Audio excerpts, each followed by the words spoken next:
untuk kegiatan mangkang menjadi mangrove itu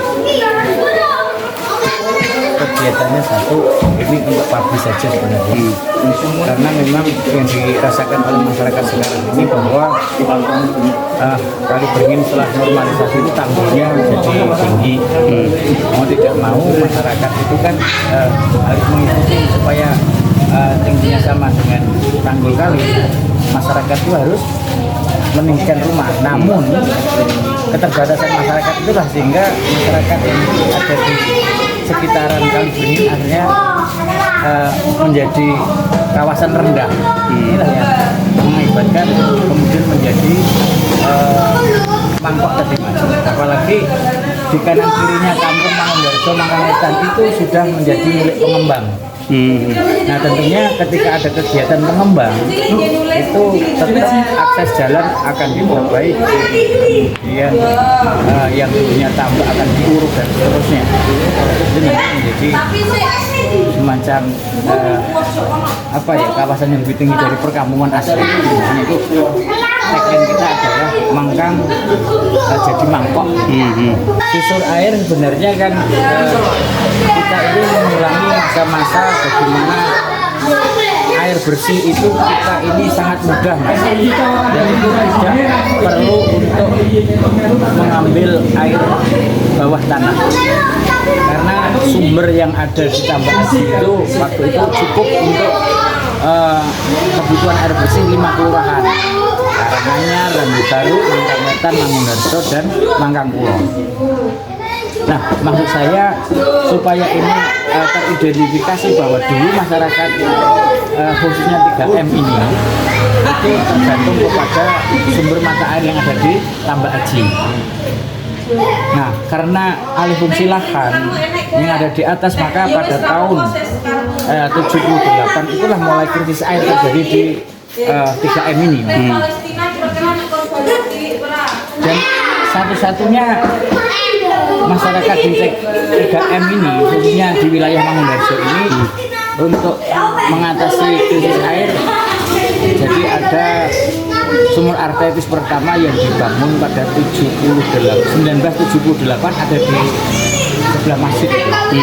Pertama itu amblesan tanah, itu sangat memprihatinkan. Ini sampingnya aja 20 belum ke sini. Saya hitung tuh ada 27 kok ya. 27. Tambak Aji kalau yang sama ini. Dijelasin mas untuk tanggapan acara isu mangkang jadi mangkok ini mas dari sudut pandang gitu. Ya pertama kan ini penting untuk dilakukan untuk menjelaskan secara benar-benar apakah benar-benar ada penurunan permukaan tanah gitu. Karena kan selama ini kan untuk daerah Mangkang sebenarnya isu atau persoalan penurunan permukaan tanah ini belum benar-benar dibicarakan secara serius, baik di akademisi, di pemerintah juga. Nah, acara ini sebenarnya pengen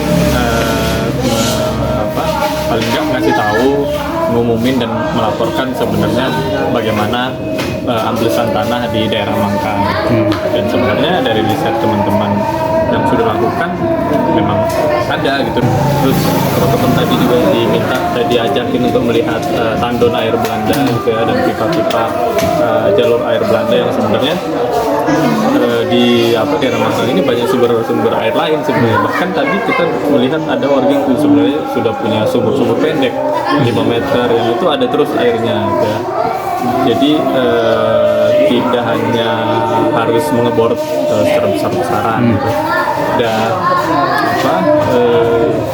kita juga tadi melihat secara langsung bahwa rumah-rumah itu turun duluan, berarti kan sebenarnya ada dan terjadi penurunan amblesan tanah di daerah Mangkang ini, dan ini berlangsung makin cepat sebenarnya. Kalau kita lihat tadi kami datang ke daerah-daerah Mangkang lain, tambak-tambak, kampung-kampung itu dia bener, kalau warga itu menyebutnya seperti mangkok kan. karena dia memang menampung air di situ. Kita lihat ada air-air tergenang di situ, dan karena ada normalisasi, memang akses air yang ada di kampung untuk keluar lebih sulit. Karena dia tertanggul itu kan, tertanggul oleh tanggul normalisasi itu. Jadi menurut kami pemerintah dan mungkin akademisi itu ya harus secara benar-benar memberitahu dan melaporkan kepada warga bahwa ada penurunan permukaan tanah, ambesan tanah di daerah Mangkang, dan solusinya kira-kira apa gitu. Jangan semua ini disalahkan pada adanya perubahan iklim. Itu kan seringnya jadi begitu kan.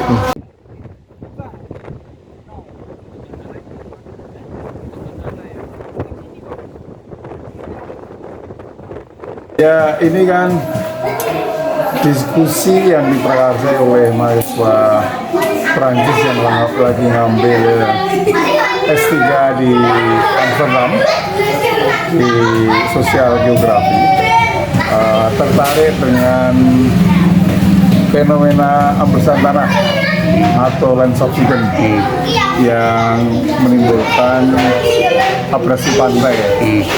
Jadi kalau abrasi di sini kan sebenarnya sudah sejak tahun 99.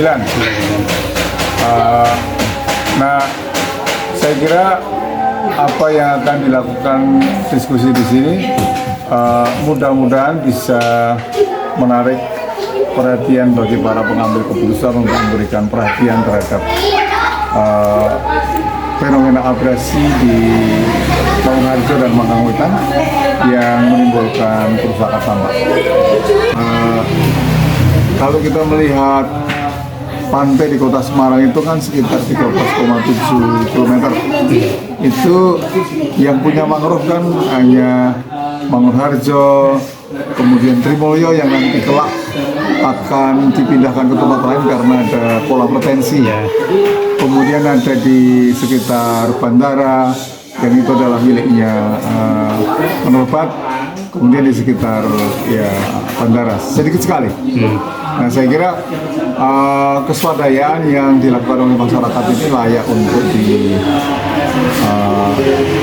dikembangkan, dibantu supaya memulihkan tambak yang rusak sekaligus mungkin bisa menjadi pusat wisata ya.